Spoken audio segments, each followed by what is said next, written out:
Olá, pessoal. Vou deixar essa aula gravada aí, né? Não vou poder ter essa aula ao vivo para vocês, mas vou deixar aí com uma gravação. Ela vai ser referente à situação de aprendizagem 8, ok? Como eu falei aí, nas primeiras eram gestão de projetos, as 7 eram teóricos sobre CLP, e agora a gente vai falar dos projetos em si, né? Eu vou falar do primeiro projetinho que tem aí, que é a situação de aprendizagem 8, certo? Então, só compartilhar a tela com vocês aqui. Então, vamos lá.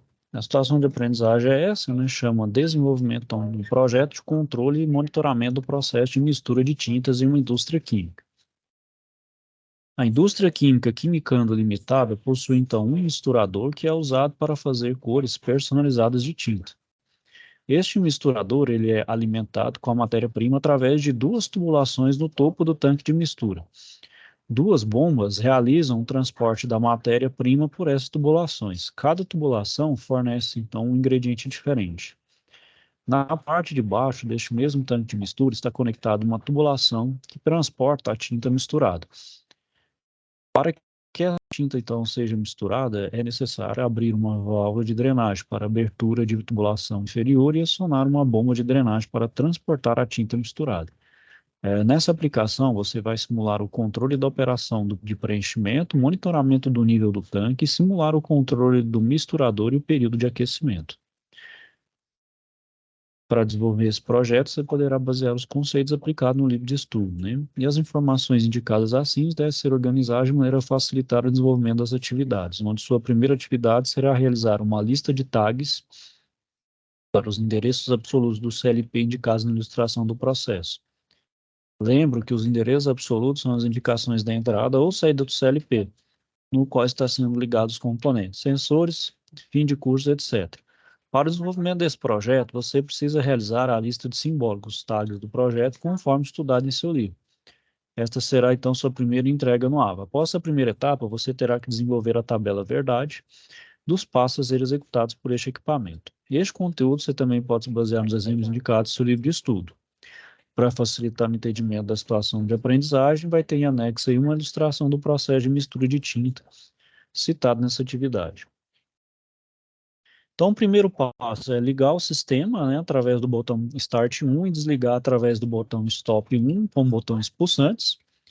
O segundo passo é encher o tanque com o ingrediente 1 acionando a bomba 1. Então, quando a bomba 1 liga, o ingrediente 1 é transportado até o tanque de mistura. Terceiro passo é encher o tanque com o ingrediente 2, acionando a bomba 2. Quando a bomba 2, então, liga, o ingrediente 2 é transportado até o tanque de mistura. Uma observação aí, né? As duas bombas devem ser ligadas juntas, né? Quarto passo, né? Monitorar o nível do tanque através das chaves High Level e Low Level, né? Que é nível alto e nível baixo. Ao acionar a chave High Level, que é de nível alto, tanque de mistura, as bombas 1 e 2 de enchimento devem ser desligadas. Quinto passo, acionar as lâmpadas de sinalização de bombas 1 e 2 ligadas, motores ligados, lâmpadas ligam. Sexto passo, após o tanque cheio, começa a misturar os ingredientes através do motor do misturador e acionar o aquecimento a vapor por um período de 10 segundos. Essa ação deve ser realizada, então, através do acionamento da válvula de vapor, que é o steam valve. Sétimo passo, após o tempo de mistura e aquecimento, drene o tanque da mistura através da válvula drain valve, que é a válvula de drenagem do motor drain pump. Esse sistema deve ficar ligado até acionar o nível baixo do tanque. Após finalizar esse processo, o sistema entra em regime contínuo, acionando as bombas de enchimento. Crie um modo de contar quantas vezes este processo, descrito do primeiro ao sétimo passo, é realizado por completo e desenvolva documentação do projeto, indicando títulos para todas as linhas do programa do CLP e comentário do funcionamento. Então, poste um documento editor de planilhas, né, o desenvolvimento da lógica de programação, né, o desenvolvimento do projeto CLP, o LEDER poderá ser postado através de um arquivo de imagem, boa qualidade, documento de Word ou em PDF. Você poderá desenvolver a programação à mão e escanear o material produzido, ou utilizar um software de desenvolvimento de programação de CLP, caso tenha acesso ao mesmo. Lembre que nas aulas presenciais será utilizada a plataforma portal da Siemens Step 7200. Caso você utilize uma plataforma de programação para desenvolver o material solicitado, você deve passar então essa programação para PDF e realizar a postagem. Então, são três coisas a se fazer aí, né, pessoal? É para fazer, então, a lista de tags, a tabela verdade e a linguagem ladder desse meu processo. O segredo aqui, pessoal, é sempre fazer um desenho do esquema, do funcionamento, né? Então, nesse caso aqui, ó, o que acontece? Tem os dois ingredientes da tinta, e eles entram aqui do nível baixo até o nível alto. Deu nível alto aqui, ele desliga, né? Fecha as duas bombas, né? Desliga para não subir mais os ingredientes da tinta. Subiu aqui, então no momento que subiu o nível alto, aciona a válvula a vapor e aciona o motor do mixer por 10 segundos. Depois que acionou o temporizador, ambos desligam e abre então a válvula de dreno e a bomba de dreno para drenar, né? Aí eles drenam até chegar no nível baixo. Chegou no nível baixo, o ciclo recomeça. Certo? Então sempre é bom, favorável vocês fazerem um esquema do projeto, um desenho esquemático mesmo, para enxergar melhor esse processo, né? É sempre uma boa maneira de se visualizar o que se quer fazer. Com relação ao programa, pessoal, vamos estar falando, vocês vão utilizar lá o Tia Portal, né, na escola. Caso queiram se antecipar, tem dois programas aqui para indicar para vocês, que é esse aqui, ó, o Logo Soft Comfort, que é da Siemens. Ele tem umas nuances diferentes do Tia Portal. É, esses programas são gratuitos, você consegue baixar eles. Esse aqui foi pelo site da Siemens. Então você cria aqui e tal, pode dar um OK. E aqui você digita aqui, ó, você quer um ladder,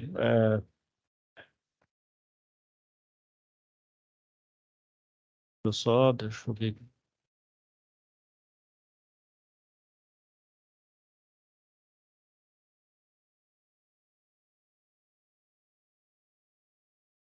Aí você puxa aqui, né? Deixa eu só ver aqui, porque ele puxa um negócio em branco. Perdão.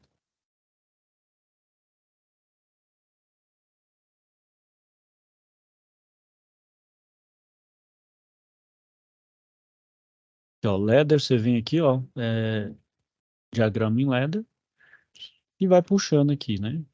Então você pode puxar aqui um contato, né? Aí você põe o nome, e assim por diante, né? Depois é só colocar no play aqui, ó, e você faz então uma simulação do programa. Dependendo, você descarrega e carrega o programa também.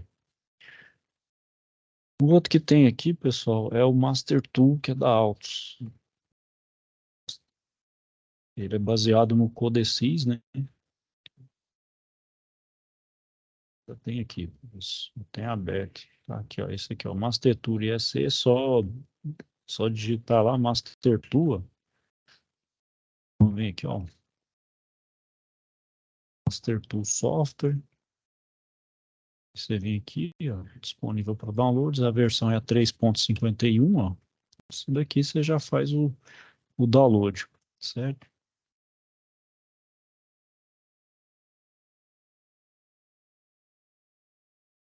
Então você vem aqui, ó, novo projeto, você pode colocar aqui ó, o projeto padrão do Master Tool.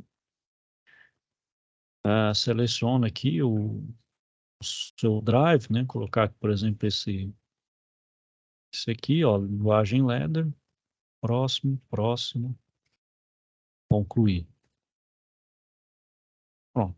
Aqui então, ó, você já tem aí aqui você já tem o seu CLP. Para fazer o programa, basta vir aqui, ó, User Program. Aqui é no texto estruturado e aqui é pelo CLP. Aqui você vai puxando os contatos, coloca os nomes. Nessa configuração aqui, ó, você vê Integrated I/O. Aí tem aqui, ó, entradas digitais, saídas, perdão, aqui, ó, mapeamento de entrada e saída, perdão, é isso aqui, mapeamento de entrada e saída. Aqui você coloca o nome das entradas digitais, aqui das saídas digitais. Caso precise de analógica, tem aqui, e lá embaixo também tem as saídas. Né? Então você fez o programa, se der algum erro, já fala aqui, ó, e concluir o seu programa, você vem aqui, ele loga, logar ele vai dar algumas coisas, você dá o OK sim, e vai vir aqui nesse do iniciar, ele vai simular o seu programa. Há uma forma também, certo? Não vou alterar nada aqui, né?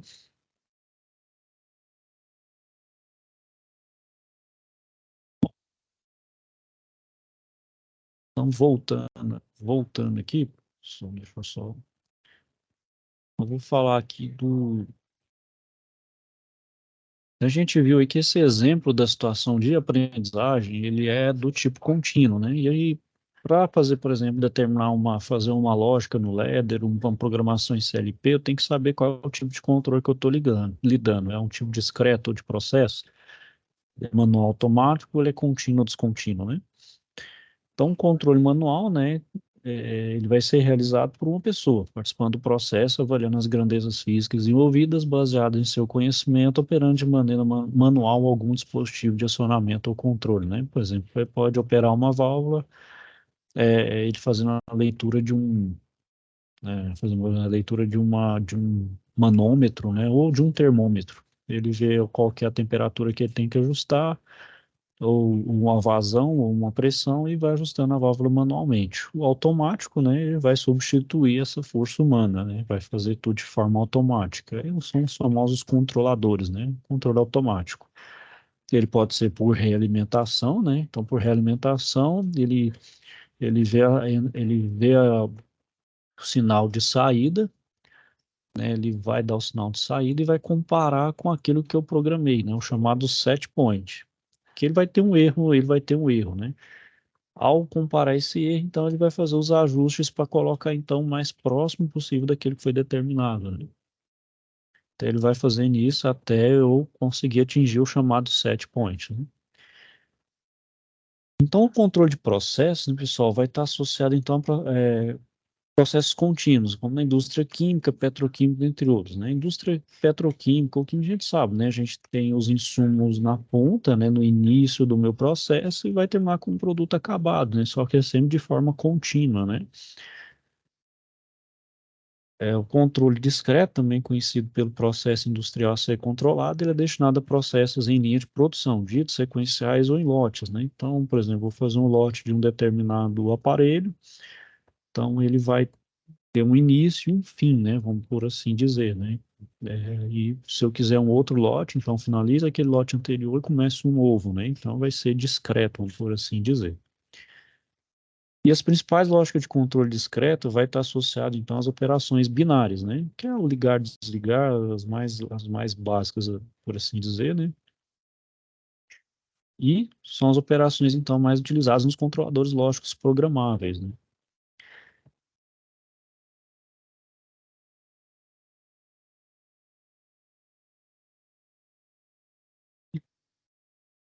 Então, né, pessoal, dos tipos de controle contínuo ou descontínuo, a gente vai ter uma medição descontínua, né? Que ela é realizada através de dois controles, né? Que é o on-off, ou seja, ligado, desligado, cheio ou vazio, né? Por exemplo, nesse caso aqui da minha caixa d'água, né?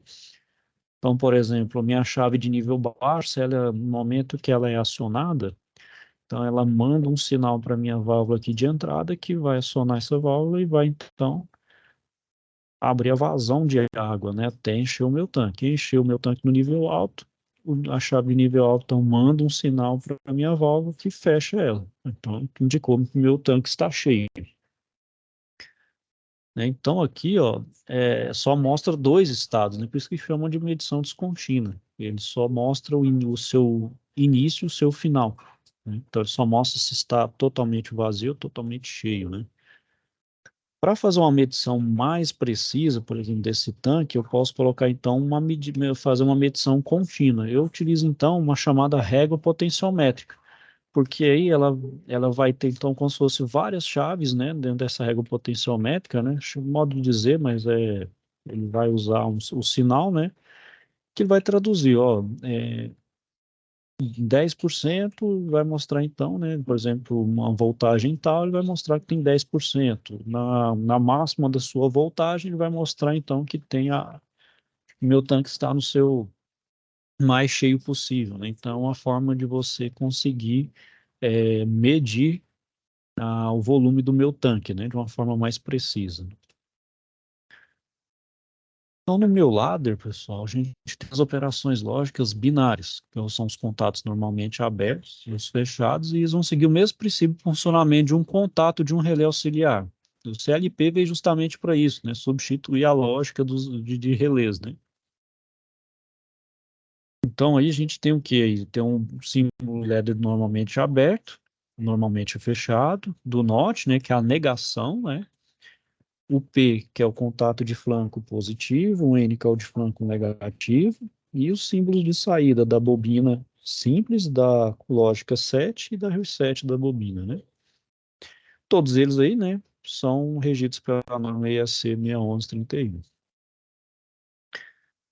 Então, a instrução chamada bobina simples é uma instrução de acionamento, né, muito parecido com o acionamento da bomba de um relé elétrico, né? Então, tem aqui o exemplo, né? Tem o meu botão de ligar.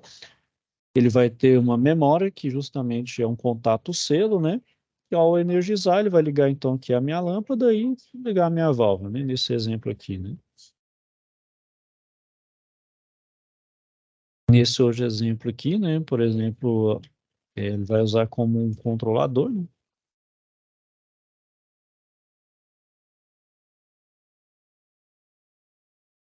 Bom, além das lógicas simples, por assim dizer, né, as lógicas binárias simples, a gente tem algumas lógicas de temporização. Eu utilizo um temporizador. Então, ele mede o tempo, normalmente, controlando a sequência desse projeto, né? Então, o temporizador pode ser realizado de formas como mecânico, digital e controlados. Os três temporizadores para essas três aplicações é o chamado T1, que é um temporizador que realiza um retardo na energização do sinal de saída, né? Ou seja, o sinal de saída será ligado após a contagem de tempo, né? Então, por exemplo, energizou o contato, então meu temporizador ele recebeu o sinal, então ele vai esperar um tempo até energizar a minha saída, né? Aí o tempo é programável conforme eu queira, né? O outro é o temporizador de desligamento, né, que é o T-off, que aí é um temporizador que realiza um retardo na desenergização do sinal de saída, ou seja, o sinal de saída vai ser desligado após a contagem de tempo, né? Então, o meu sinal ele passa pelo meu temporizador de desligar e aciona a minha bobina. Então, no que passou na bobina saída, vai acionar esse T-off, e aí ele vai ficar um tempo acionado, no que ele terminar o tempo, ele vai desligar, ele vai cortar o sinal da minha bobina, né? Então, justamente é um retardo, ele vai ser desligado após um tempo, então. E o TP é um temporizador que realiza uma contagem de tempo, né? Ou seja, ele será ligado após habilitar o temporizador permanecendo pelo tempo programado. Então, ele é um contador de tempo, né? Então, aqui o T1, né? Então, o T1 ele faz justamente isso, né? Eu energizo a minha habilitação de tempo, então ele vai retardar a minha, a minha energização da bobina, né? De forma, então, que não vai ligar de forma instantânea, então é após um tempo programado, né? O T-off da mesma forma, aqui ele vai ligar de forma simultânea, né, a minha saída, porém ele vai demorar um pouquinho para desligar, né, que aqui vai entrar em ação o meu temporizador de desligamento, né. E o TP, né, ele vai fazer essa contagem de pulso aí de tempo, né, por assim dizer, né. Então ele vai, durante esse tempo é programado, né, então ele vai criar esses pulsos de tempo aí conforme eu programo também. E aqui, pessoal, tem uma lógica relé, né? Então, como eu falei, né, a lógica relé ela veio antes do CLP. E o CLP é justamente fazer uma tradução, né? Fazer uma tradução dessa lógica de relé, né? Já que essa lógica de relé, à medida que ela fica complexa, ela fica maior e mais custosa, mais difícil até de fazer manutenção. Um programa CLP é mais fácil, mais compacto, né? Aqui eu tenho um exemplo, né? Liga a botoeira, fecho meu contato selo, energizo minha bobina, né? Fecho o contato, energizo minha bobina, energizo as bobinas, fecho os contatos, aciona a lâmpada e minha válvula, né? E com isso, então, eu tenho o meu contato feito no CLP, né?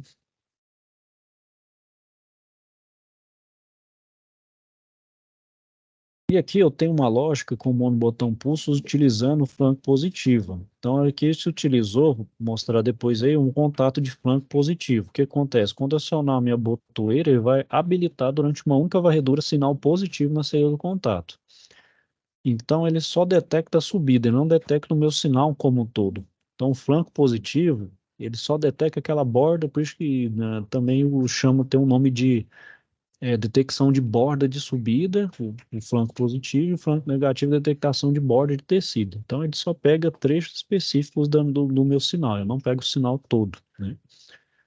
Então, a primeira vez que for acionado esse botão, a memória chamada ciclo não está ativada, que vai realizar, então, o acionamento da bobina 7, chamando de auxiliar ciclo e contato dessa bobina, né? Então, como eu falei aqui, né? Então, detectou ele detectou, então, o ciclo de subida, né? O pico de subida, ele aciona, né?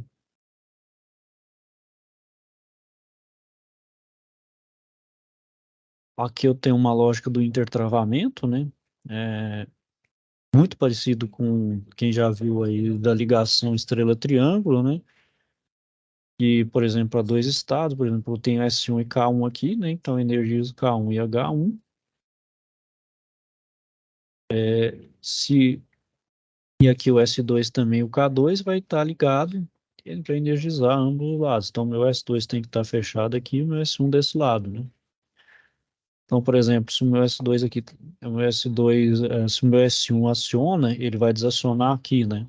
E se por sua vez meu S2 for acionado aqui, ele vai desacionar um lado. Por isso que é o intertravamento, né?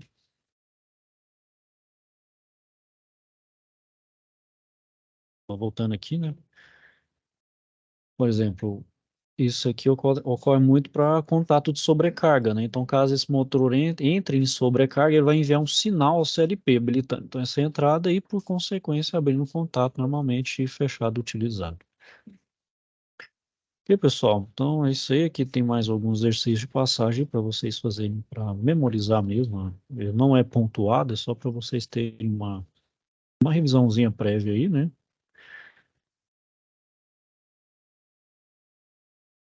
E pessoal, então eu vou finalizando aqui por hoje. Na próxima aula, então, eu abordo sobre a próxima situação de aprendizagem, certo? Então, é isso aí. Vou finalizando aqui por hoje. Desejar então a todos aí um bom fim de semana. Com Deus, até a próxima.